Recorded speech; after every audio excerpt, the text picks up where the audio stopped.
नक्शा को लेकर के आपके मौजा के उत्तर पश्चिम कोना से स्टार्ट करेंगे भंडार को, और हर एक प्लॉट पर जा करके वो सबसे पूछेंगे ये प्लॉट किनके दखल कब्जा में है। उनका नाम लिखेंगे, उनके पिता का नाम लिखेंगे, उनकी जाति, मोबाइल नंबर, आधार नंबर। हो सकता है उसमें से कुछ लोग आपत्ति भी करवाएंगे कि सर इस प्लॉट का रसीद मेरे नाम से कट रहा है, इसका दस्तावेज मेरे नाम से है, इसका खतियान मेरे नाम से है, लेकिन दखल मेरा नहीं है। तो हम लोग उस आदमी का, उस व्यक्ति का हम लोग आपत्ति भी नोट करेंगे। ऐसे करते करते हम लोग हर एक प्लॉट का हम लोग दखल पंजीयक बना लेंगे, एक रजिस्टर बन जाएगा हम लोगों के पास, जिसमें हर एक प्लॉट का हम लोग का दखलकर्ता का नाम हम लोग को मालूम रहेगा। साथ में उसके साथ साथ एक प्रक्रिया और चलेगा कागज का। प्रपत्र 2 और 3 एक आप लोगों से हम लोग स्वघोषणा भरवा करके लेंगे। ये फॉर्मेट इसका है, प्रपत्र 2 और इसके पीछे में आपका प्रपत्र 3 एक वंशावली। एक चीज समझ लीजिए, हर एक रैयत को अपना वंशावली खुद ही बना करके देना है। कैसे बनाएंगे उसका प्रोसेस हम समझा देते हैं। सबसे पहले प्रपत्र 2 को समझिए। इसमें टोटल 11 कॉलम है। ऊपर हेडिंग देख लीजिए, आपका राजस्व ग्राम का नाम, उसके बाद थाना नंबर, हल्का नंबर हो सकता है बहुत लोगों को नहीं पता होगा, हल्का नंबर खाली छोड़िएगा, पुलिस थाना, अंचल और जिला। उसके बाद कॉलम नंबर 1 आपका है रैयत का नाम या सह हिस्सेदार का नाम। अगर एक लोग फॉर्म भर रहे हैं तो अपना नाम लिखेंगे, अपने पिता का नाम, जाति, पहला कॉलम में। अगर मानकर चलिए एक पिता के 3 लड़के हैं, उन लोगों के बीच बंटवारा नहीं हुआ है, वो तीनों भाई चाह रहे हैं कि उनका आपस में साथ में खतियान बन जाए, तो वो जो फॉर्म भरेंगे तीनों, उसमें तीनों भाई का नाम मेंशन होगा, पिता का नाम होगा। ऐसा भी आपका होगा कि 5 पार्टनर हैं, बंटवारा नहीं हुआ, मौखिक बंटवारा है, और चाह रहे हैं कि नहीं साथ में ही खतियान बने, तो 5 लोग इसमें अपना नाम डालेंगे। एक लोग का हम उदाहरण दे देते, मान के चलिए श्याम सिंह अपना फॉर्म भर रहे हैं, तो रैयत के नाम में श्याम सिंह, पिता का नाम अपना नोट करेंगे, वो अपनी जाति नोट करेंगे, भूमिहार हो गए, यादव हो गए, जो भी आप पांडे, जो भी जाति अपना नोट करिएगा। कॉलम नंबर 2 आपका स्थायी पता का है, तो अपना ग्राम, पोस्ट, थाना प्लस जिला। उसके बाद आपका आता है खाता, खेसरा, रकबा, चौहद्दी, कॉलम नंबर 3 से लेकर 6 तक। मानकर चलिए आपके पास 10 प्लॉट है, एक प्लॉट का उदाहरण हम देते हैं। खाता नंबर 40, खसरा नंबर 1150 में 10 डिसमिल आपका जमीन है, तो खाता में 40 भरिएगा, खसरा में आपका 1150 आ जाएगा, और रकबा में आपका 10 डिसमिल होगा। बहुत कम ही ऐसा प्लॉट है जिसका रकबा आपका एकड़ में जाएगा। अभी चूंकि सर्वे हुए आपका 115 साल से ज्यादा हो गया। नक्शा आपका हो सकता है 10 एकड़ का भी एक प्लॉट होगा, लेकिन स्थल पर हो सकता है उसमें 50 को प्लॉट नया बन गया होगा, तो जोत आपका भी बढ़ गया है। जो भी प्लॉट आपका है सब डिसमिल में ही मिलेगा। फिर आपका आता है चौहद्दी। हर एक प्लॉट का आपको चौहद्दी लिखना है। इसमें चौहद्दी जो आप लिखिएगा वर्तमान दखलकार का, ये नहीं कि दादा के नाम से लिख दिए और दादा कभी गुजर गए 50 साल पहले। जो अभी जो लोग जमीन जोत रहे होंगे उसका चौहद्दी में नाम मेंशन करना है। अपना जमीन है उसका आपका 4 चौहद्दी होगा चारों तरफ से, उत्तर, दक्षिण, पूरब, पश्चिम। उत्तर में श्याम सिंह, दक्षिण में राधा देवी, पूरब में पैन, पश्चिम में सड़क। ऐसे करके आपको हर एक प्लॉट का चौहद्दी मेंशन करना है। चौहद्दी जो लिखिएगा जान लीजिए जीवित आदमी का नाम लिखिएगा। फिर आपका किस्म जमीन आपका किस तरीके का है। हो सकता है उसमें आप घर बना कर रह रहे हो, या हो सकता है उसमें 2 फसल होगा तो उसमें आपको धनहर भर देना है। एक फसल अगर साल भर में होगा तो आपको उसको भीट भरना है। अगर 10 साल से प्रति होगा तो वहां प्रति भरा जाएगा आपका। फिर है शेष को छोड़ करके लगाना। अभी आपका जो रसीद कट रहा है वो सब लोगों के पास डिजिटल रसीद होगा, कंप्यूटर का रसीद। अभी से 5 साल 7 साल पहले हाथ वाला रसीद कटता था, तो कंप्यूटर से जो रसीद कट रहा है उसमें देखिएगा शेष को छोड़कर लगान लिखा हुआ है। वो भरना है तो भरिए, नहीं तो अगर नहीं मालूम है तो उसको खाली छोड़ दीजिएगा। फिर आपका जमाबंदी संख्या, हर एक लोगों के पास रसीद कट रहा होगा। कुछ ही लोग ऐसा होंगे जिनके पास रसीद नहीं होगा। ये समस्या तब आएगा जब आपका दस्तावेज का जमीन रहेगा। खतियानी जमीन जिनके ही पास होगा उनका रसीद किसी न किसी के नाम से होगा। हो सकता है आपके नाम से हो, या आपके पिताजी के नाम से हो, दादाजी के नाम से हो, परबाबा के नाम से हो, दादी के नाम से हो, रसीद आपके नाम से मिल जाएगा। तो उसका जमाबंदी संख्या आपको नोट कर देना है। फिर आपका कॉलम नंबर 10 है भूमि पर दावा का अधिकार। जो भी आप खाता खेसरा इसमें भर रहे हैं वो जमीन आपको कैसे हासिल हुआ। हो सकता है वो जमीन आपका खतियानी जमीन होगा। मतलब क्या कि 1905 में जब आपका सर्वे हुआ आपके किसी वंशज के नाम से खतियान बना था, वही जमीन आपके वंश में नीचे आते जा रहा है। दूसरा जमीन आपका होगा आप खरीदे, आपके पिताजी खरीदे, आपके दादाजी, आपके कोई भी पूर्वज खरीदे किसी से, वो आपका दस्तावेज का जमीन हो गया। उस प्रकार के जमीन में आपको क्रय लिख देना है। फिर आपका है बंदोबस्त। कुछ लोग को रहने के लिए जिनके पास जमीन नहीं रहता, सरकार 3 डिसमिल जमीन उनको बंदोबस्त करता है, बासगीत पर्चा।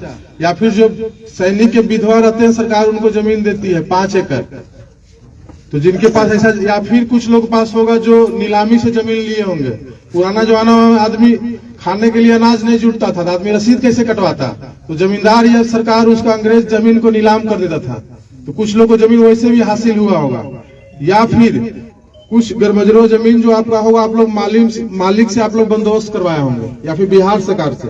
तो जिस प्रकार का जमीन रहेगा आपको उस अनुसार से लिख देना है। खतियानी होगा खतियानी लिखिएगा, अगर दस्तावेज का जमीन होगा क्रय लिखिएगा उस खेसरा के सामने में, अगर बंदोबस्ती पर्चा से होगा तो बंदोबस्त लिखिएगा, दान पत्र से मिला होगा तो दान पत्र लिख देना। फिर आपका 11 नंबर कॉलम है अभियुक्ति। अगर आपको और कुछ जानकारी देना हो, तो कुछ लोगों के जमीन पर कोर्ट केस चल रहा होगा, तो उस खेसरा के सामने में कोर्ट केस का जो नंबर आपका होगा मेंशन कर दीजिएगा। आप ये भी मेंशन कर सकते हैं कि सर मेरे केवल 10 डिसमिल का है, अब हम खेती करने के लिए जा रहे हैं तो जमीन आपका 7 डिसमिल बता रहा है, तो तब उस खेसरा के सामने में आप अभियुक्ति कॉलम में लिख दीजिए कि रकबा कम गया स्थल पर। अभी सब चीज हम बताएंगे, उसके बाद अगर कोई समस्या होगा तब पूछिएगा। ऐसे होगा कि फिर आप पूछिएगा, फिर दूसरे लोग पूछे, हम सब बात आपको समझा नहीं पाएंगे, और जो चीज हम आपको समझाने के लिए आए मेरे दिमाग से निकल जाएगा। तो पहले हमको बोलने दीजिए, पहले हमको समझाने दीजिए जितना चीज हम समझाने के लिए आए हैं, तब आपके मन में कुछ क्वेश्चन होगा तो हम लोग उसका समाधान करेंगे। प्रपत्र 2 आप समझ लिए, इसके नीचे में देखिए रैयत का हस्ताक्षर, अंगूठे का निशान, मोबाइल नंबर एवं आधार नंबर। तो जो लोग साइन करिएगा, जिनके नाम से फॉर्म भराएगा उन्हीं को साइन करना है। अगर वो साइन नहीं कर पाते अपना अंगूठा लगाएंगे। फिर मोबाइल नंबर और आधार नंबर, जिनके नाम से फॉर्म भरना उनका आधार नंबर दीजिएगा। कोशिश करिए 2 मोबाइल नंबर दे, अगर एक मोबाइल में आपका रिचार्ज खत्म भी हो जाएगा, ऑफ बताएगा तो दूसरे मोबाइल नंबर आपका कॉल जाएगा। प्रपत्र 2 आप समझ लिए। फिर आपका है प्रपत्र 3 एक वंशावली। अभी बताया कि वंशावली 2 तरीके से बनता है। इससे पहले आप लोग सरपंच से बनवा रहे थे, अभी नियम कुछ चेंज हो गया, उसमें पंचायत सचिव को भी ऐड कर दिया गया उस प्रोसेस में। लेकिन ये ध्यान रखिए हर एक रैयत को खुद से ही वंशावली बना करके देना है। अब वंशावली का जरूरत किनको आएगा?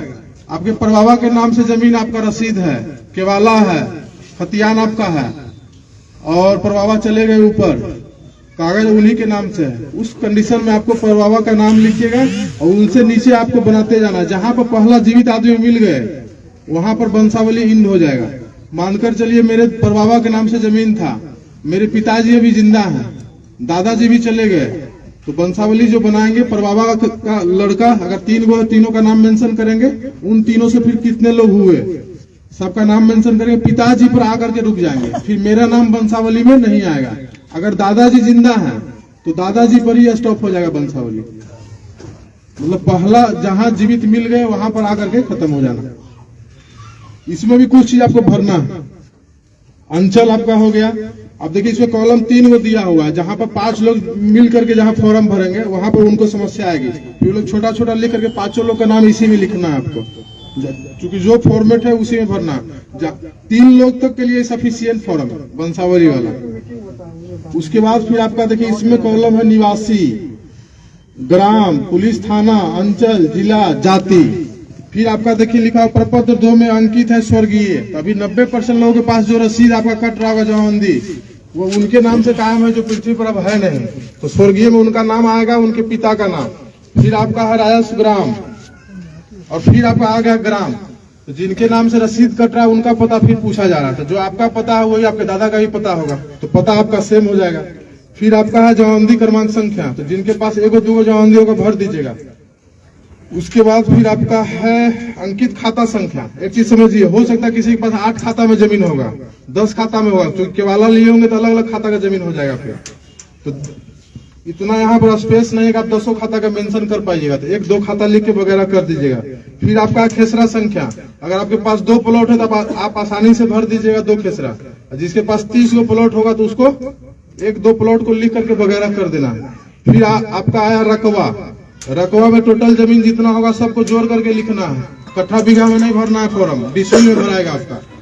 जो भी आप रकबा मेंशन करिएगा वो आपको डिसमिल में करना है या फिर एकड़ में करना है। फिर आपका है याचिकाकर्ताओं का हस्ताक्षर, जो लोग फॉर्म भरेंगे उनका साइन होगा। 3 लोग फॉर्म भर रहे हैं, तीनों का ज्वाइंट, तीनों का साइन होगा। 5 लोग भर रहे हैं, 5 का साइन होगा।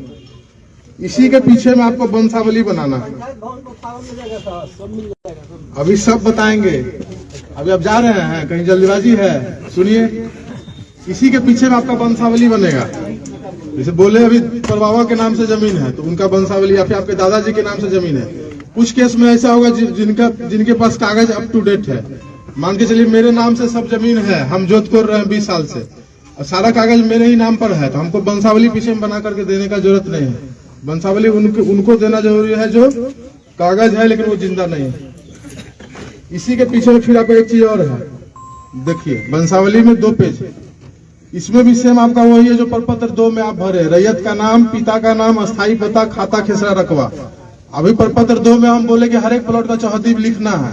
इसमें भी आपका चौहद्दी है लेकिन उसको आप खाली छोड़ दीजिएगा, इसमें चौहद्दी नहीं भरना। फिर आपका चौहद्दी संख्या भरिएगा, साइन करिएगा। अब समझिए, जिनके पास 2 प्लॉट होगा, 3 प्लॉट होगा, उनका 1 पेज में ही भरा जाएगा। और जिनके पास 15 प्लॉट होगा, 20 होगा, 50 होगा, तो उनको ऐसा 1 पेज में आपका मुश्किल से 4 प्लॉट ही आ पाएगा। अगर आप साफ सुथरा भरिएगा तो 4 प्लॉट आएगा। किसी के पास 20 प्लॉट है तो ऐसा उनको 5 पन्ना का जरूरत पड़ेगा प्रपत्र 2 का। ये आपका हो सकता है 1 ही में हो जाएगा वंशावली वाला आपका, ठीक है। ये आपको पन्ना ज्यादा जरूरत होगा। जिस अनुसार से आपका रहेगा, 20 प्लॉट है, 50 प्लॉट है, तो उसके अनुसार से 10-15 पेज भी आपको लग सकता है। कोशिश ये करना है कि साफ सुथरा भरिए।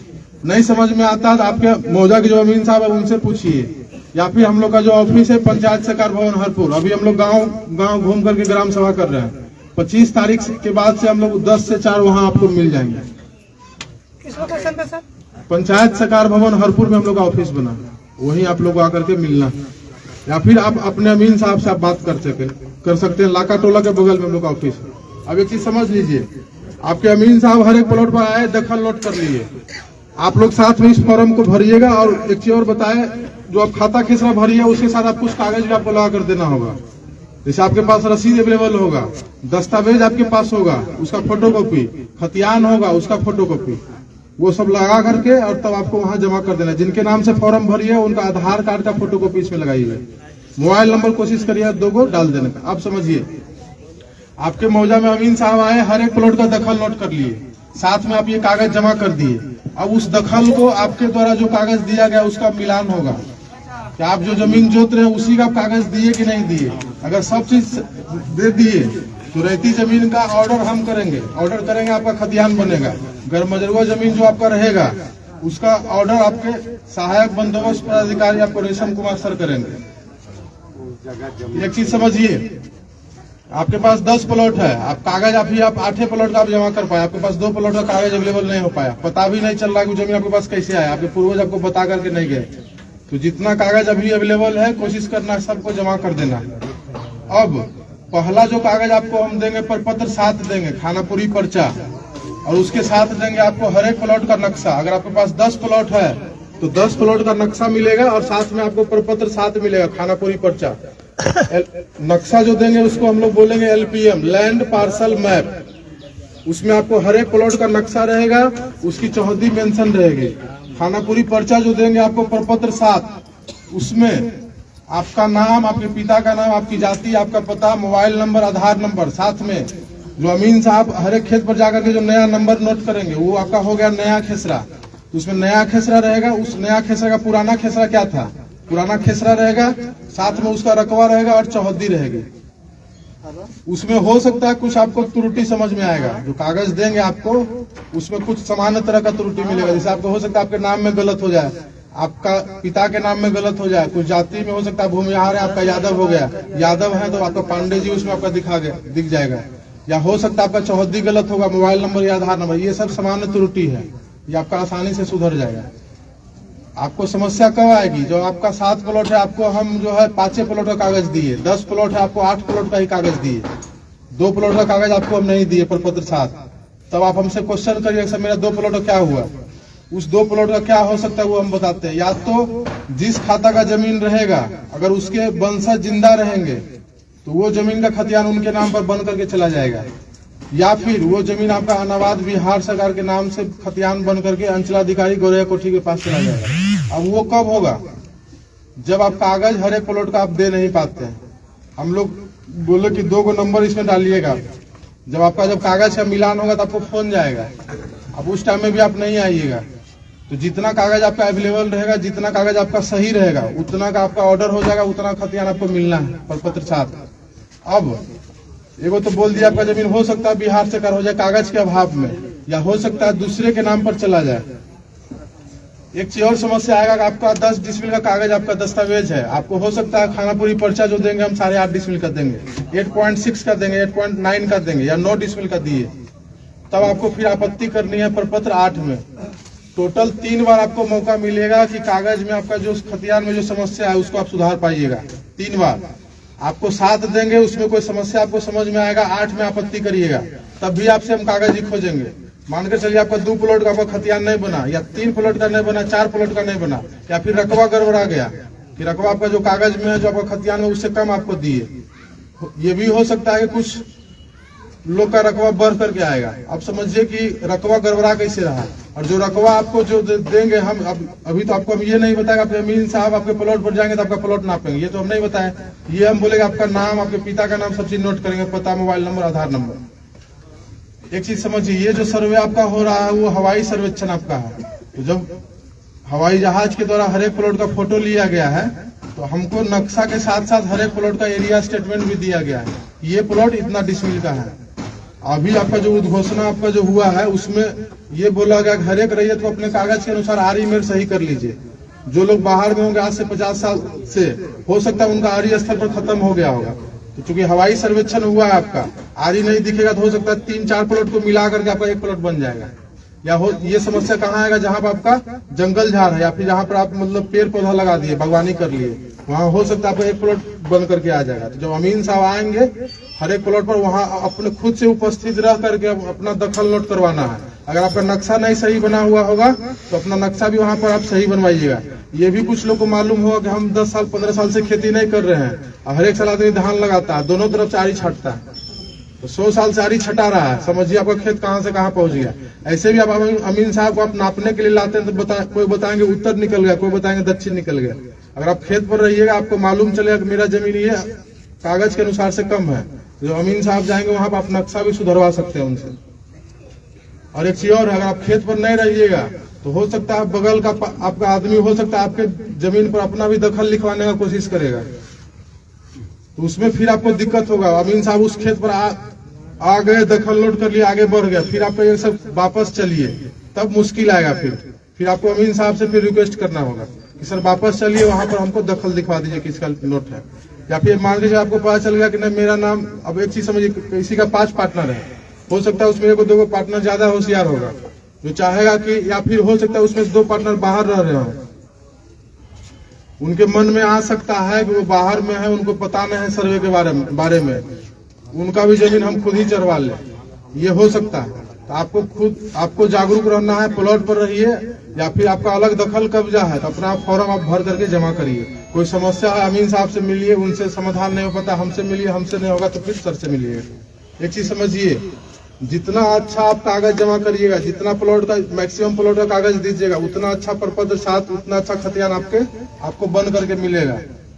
अब 3 बार आपको जो हम बोल रहे 7 प्रपत्र 7 आपको दिए, 8 में आपत्ति करिएगा, 8 के बाद उसका सुनवाई होगा। हो सकता है आप 4 प्लॉट में आप आपत्ति किए, आपका 2 प्लॉट सुधर गया, 2 प्लॉट कागज के अभाव में आपका यथावत रह गया, तो फिर प्रपत्र 12 फिर हम लोग चिपकाएंगे, आपके मौजा में चिपकाएंगे, हम लोग ऑफिस में अपना चिपकाएंगे, पंचायत सरकार भवन हरपुर और साथ में अंचल में चिपकाएंगे, जहां आपको सुविधाजनक होगा वहां जाकर के देखिएगा। और जो हम लोग जो कर रहे हैं अभी, हम लोग बोले डिजिटल सर्वे है, प्रपत्र 7 जो आपको हम हाथ में देंगे वो इस पर भी अपलोड रहेगा, पूरा मौजा का नक्शा आपको इस पर अपलोड रहेगा। कोई भी प्लॉट पर टच करिएगा आपको दिख जाएगा कि वो प्लॉट किसके नाम से सर्वे हुआ है। आपको दूसरे आदमी के पास जा करके रिक्वेस्ट करने का, बाबू भैया करने का जरूरत नहीं। अगर आप फोन चलाना ऐसा जान रहे हैं, आपको किसी से कोई मतलब नहीं, फोन खोलिए, वेबसाइट बता देंगे, उस पर आपके मौजे का नक्शा आपको अवेलेबल रहेगा। कोई भी प्लॉट पर टच करिए आपको नाम दिख जाएगा, इसके नाम से सर्वे हुआ। आपको बोले कि हम प्रपत्र 7 दिए, तो प्रपत्र 7 मान के चलिए आपके पास 15 प्लॉट है, आपको 13 प्लॉट का हम प्रपत्र 7 दिए, आपको एक भी प्लॉट टच करिएगा आपको 13 प्लॉट का आपका कलर चेंज हो जाएगा। मतलब क्या कि आपके नाम से इस मौजा में 13 प्लॉट का सर्वे हुआ, आपके पास है 20 प्लॉट, 13 प्लॉट का कलर चेंज हो गया या फिर 13 प्लॉट आपके हाथ में दिए, तो मान के चलिए आपके पास 7 प्लॉट का आपका खतियान नहीं हो रहा, तो आप प्रपत्र 8 में आपत्ति किए, उसमें मान कर चलिए 5 प्लॉट का आपका खतियान बन गया, 2 प्लॉट कागज के अभाव में आपका नहीं बना, यथावत वैसे ही रह गया, या तो बिहार सरकार या फिर किसी दूसरे आदमी के नाम पर बनेगा। दूसरे आदमी के नाम पर तब बनेगा जब उस खाता का वंशज जिंदा है, तो उन लोगों के नाम पर बनकर चल जाएगा। अगर हो सकता है आप जिस खाता का जमीन जोत रहे हैं उस खाता के वंशज नहीं मिलेंगे, उनका वंशावली हम लोग नहीं बना पाएंगे, उसी कंडीशन में आपका जमीन बिहार सरकार हो सकता है। तो आपत्ति करिएगा, उसमें आपका सुधार हो गया, प्रपत्र 12 चिपका दिए, उसमें भी अगर आपको कोई समस्या आएगा तो फिर प्रपत्र 14 में आपत्ति करिएगा। 14 में भी अगर आपका समाधान नहीं हुआ तो 2 बार आपको मौका हम लोग ऑफिस लेवल पर देंगे सुधार करवाने का कागज में, प्रपत्र 8 और प्रपत्र 14। उसके बाद भी हो सकता है कुछ लोग बाहर में रह रहे होंगे या फिर जिनको सर्वे में इंटरेस्ट नहीं रहेगा कि हाँ ये सब तो ऐसे खेला हो रहा है, सरकार ऐसे ही परेशान करती रहता है। अगर बाद में भी वो जागेंगे तो प्रपत्र 21 में जाकर के बंदोबस्त कार्यालय सिवान में आपत्ति करेंगे। तो यहाँ तो आपका एक अंचल का हम लोग सर्वे कर रहे हैं, बंदोबस्त कार्यालय सिवान में आपका जो आपत्ति गिरेगा पूरा जिला का गिरेगा। तो ये चीज समझ लीजिए, यहाँ पर कम गिरे, यहाँ पर काम आसानी से होगा। बंदोबस्त कार्यालय सिवान जो आपको जाना होगा तो आपको तकलीफ महसूस होगा। तो कोशिश ये करना है कि अगर कोई भी पहला चीज तो कि अपना सब कागज दे दीजिए, आपका सब खतियान सही से मिल जाएगा। हो सकता है उसमें रकबा की समस्या होगा, आपत्ति करिएगा, ऑर्डर करेंगे, अमीन साहब जाएंगे, और चूंकि जमीन आपका स्थल पर ही है, अगर आपका घट रहा है तो आपके बगल वाला का जमीन बढ़ेगा, अमीन साहब आएंगे, चेक करेंगे, नाप करके आपका जमीन का नक्शा सुधार देंगे, आपका खतियान सही बन जाएगा। 3 बार में भी अगर कुछ लोग नहीं सुधार पाएंगे तब फिर आगे कोर्ट का रास्ता देखेंगे, यहाँ से लेकर के आपका पटना और दिल्ली तक भी हो जाएंगे। एक चीज समझिए, जो बोले 25 जिला में आपका रिविजनल स्टार्ट हुआ था, जिनका जमीन कैडेस्ट्रल सर्वे आपका जो 1905 वाला था उसमें 12 डिसमिल था, रिविजनल में उसका 10 डिसमिल का खतियान बन गया, उसका आज तक 10 से पुनः वापस 12 नहीं हो पाया, क्योंकि वो प्रोसेस बहुत लेंदी है। सर्वे में आपका आसानी से हो जाएगा, कोर्ट वाला प्रोसेस आपका कठिन है। 3 पुस्त 4 पुस्त आदमी केस लड़ता है, जिसका जमीन बिहार सरकार हो गया वापस उनके नाम पर अभी तक खतियान बन नहीं पाया। तो कोशिश ये करना है कि सब लोग अच्छे से कागज जमा करिए, आपका खतियान हम लोग बनाएंगे। अभी हम लोग अपना पेट्रोल खर्चा करके आपके गांव में दिखेंगे, जब प्रपत्र 7 जब आपको हम दे देंगे उसके बाद फिर आपको अगर कोई समस्या नजर में आएगा तो खुद हमको आकर के हम लोग के ऑफिस में आकर के जमा करना होगा। ये फॉर्मेट है, ये फॉर्मेट आप लोग अमीन साहब से ले लीजिएगा, उनके फोन नंबर पर उनको मैसेज करिए, आपको पीडीएफ दे देंगे, या फिर आज के बाद से आपको साइबर कैफे में भी ये फोटोकॉपी ये आपको मिलने लगेगा फॉर्म, फोटोकॉपी के दुकान में, या फिर पंचायत सरकार भवन ऑफिस, हम लोग का जो ऑफिस है वहाँ आइएगा, ये आपको मिल जाएगा। ये कोशिश करना है अच्छे से कागज दीजिए ताकि आपका जमीन का कागज आपको हम लोग दे पाए। अब कुछ लोग पास हो सकता है समस्या हो कि सर मेरे पास दस्तावेज है, रसीद नहीं कट रहा है, या फिर रसीद कट रहा है उसमें खाता खेसरा 0 है, या हो सकता है कि सर मेरे पास रसीदें नहीं है, या फिर हो सकता है कि सर मेरे पास 10 प्लॉट है, 2 प्लॉट का हमको कुछ पता नहीं चल रहा कैसे हम जोत रहे हैं, ना हमको गार्जियन बताया ना हम कोशिश कर रहे हैं तो हमको मिल नहीं पा रहा। 2 ही कंडीशन आपका होगा, आपके पास दूसरे खाता का जमीन होगा, आपके पास कागज नहीं है। हो सकता है आपका वो जमीन मौखिक बदलान हुआ किसी से कि मेरे पास ये जमीन है, तुम्हारा वहां पर है, हमको नजदीक यहाँ पर अपना वाला जमीन दे दो, अब मेरा वाला तुम जोत लो। तो आप अगर सौभाग्यशाली होंगे तो आपको गार्जियन बता करके जाएंगे कि फलानमा से तुम्हारा बदलान है, इस आदमी से तुम्हारा बदलान है। अगर आप सर्वे में कागज नहीं दीजिएगा, अगर मेरे पास आइएगा हम लोग आपका सहायता करेंगे, बता भी देंगे कि आपका जमीन जो है आप इस आदमी का आप जमीन आप जोत रहे हैं, आप उनसे जाकर के पता कर लीजिए आपका जमीन कहीं बदलान तो नहीं। अगर मौखिक बदलान रहेगा तो आप अपना वापस जमीन पर चल जाइए, आपका खतियान आपके नाम से बन जाएगा। अब एक और बदलान आपका होता है रजिस्ट्री वाला के, हम तुमको लिख देते हैं तुम हमको लिख दे, उसमें तो फिर कोई समस्या नहीं। तो जहाँ कागज नहीं रहेगा वहाँ कोशिश करना है कि आकर के हम लोगों से हेल्प लीजिए। पहला काम अभी आप लोग का ये है कि अभी आपके पास जितना कागज अवेलेबल है उसको आप भरिए और जमा कर दीजिए, और बाद में फिर आपके पास जो कागज नहीं रहेगा वो आप उसको ढूंढिए, नहीं मिलता फिर हम लोग से संपर्क करिए। जहां तक हम लोग का होगा हम लोग आपका हेल्प करेंगे। किन्हीं के पास हो सकता है उनको जमानती का पता ही नहीं होगा, तो हम लोग कोशिश करेंगे, हम लोग के पास भी कुछ कागज अवेलेबल है, हम लोग कोशिश करेंगे आपका हेल्प करने का। ये समझिए कि जितना अच्छा आप कागज जितना सब प्लॉट का दीजिए उतना अच्छा खतियान आपका बनेगा। अगर नहीं बन पाता है कोई कारण से तो आपको 3 बार भी मौका मिला है, 3 बार में सुधरवा लीजिए। अगर नहीं सुधरिएगा तो आपके आने वाला पीढ़ी या फिर आप खुद ही उस जमीन को जब बेचने के लिए जाएंगे तो बिहार सरकार बताएगा बिकेगा नहीं जमीन, या फिर दूसरे आदमी के नाम पर बताएगा तब भी आपका जमीन नहीं बिकेगा। या फिर जमीन आपका रोड पर जमीन है 10 डिसमिल, आपको LPM या फिर खतियान आपका 8 डिसमिल का बन गया, अभी रोड पर का एक डिसमिल का भी वैल्यू है। तो कोशिश ये करना है कि अगर कोई समस्या आपको समझ में आता है पर साथ में या आगे जाकर के उसको सुधरवाइए आपत्ति देकर। बाकी और जो कुछ जानकारी हमारे विशेष सर्वेक्षण सहायक बंदोबस्त पदाधिकारी सह पूरे हम लोग का ऑफिस का जो हेड है वो आपको समझाएंगे। पहले सर को सुनिए, उसके बाद कोई समस्या होगा सबको बताएंगे। मैं रेशम कुमार, शिविर प्रभारी सहायक बंदोबस्त पदाधिकारी गोरिया कोठी। आप तमाम सभी आमजनों का मैं तहे दिल से शुक्रिया करना चाहता हूं, धन्यवाद देना चाहता हूं कि आप लोग यहां पे आए और हम लोग उस पूरे सर्वे की टीम को अच्छे तरीके से शांतिपूर्ण तरीके से सुन रहे हैं। तो मैं इनके लिए पुनः एक बार फिर से आप लोगों को धन्यवाद देना चाहता हूं। जैसा कि आप लोगों को पता ही है, ये माननीय मुख्यमंत्री जी का सबसे महत्वपूर्ण महत्वाकांक्षा योजना है, जिसके कारण हम सभी सर्वे के जितने भी टीम यहाँ पे सब पूरे बिहार में ये हो रहा है और जिनमें आप तमाम आम जनों का भागीदारी और सहायता मिले, इनकी हम लोग पूरी उम्मीद करेंगे। यहाँ के आप लोग अस्थायी निवासी हैं, हम लोग जितने भी सर्वे की टीम है वो सब बाहर से आए हैं। आप लोग उनको मदद पहुंचाइए और जिनकी पूरी सूचना नहीं है वो सब सूचना आप लोग दिलवाइए, ताकि हम लोग काम जो है सिस्टमेटिक वे में सुचारू रूप से कर पाए। और मैं एक चीज और बताना चाहता हूं आप लोगों को, आपके अंचल कार्यालय के बगल में ही हरपुर पंचायत सरकार भवन को चिन्हित किया गया है ऑफिस कार्यालय के लिए, जो कि अगले सप्ताह से सुचारू रूप से वो चलेगा।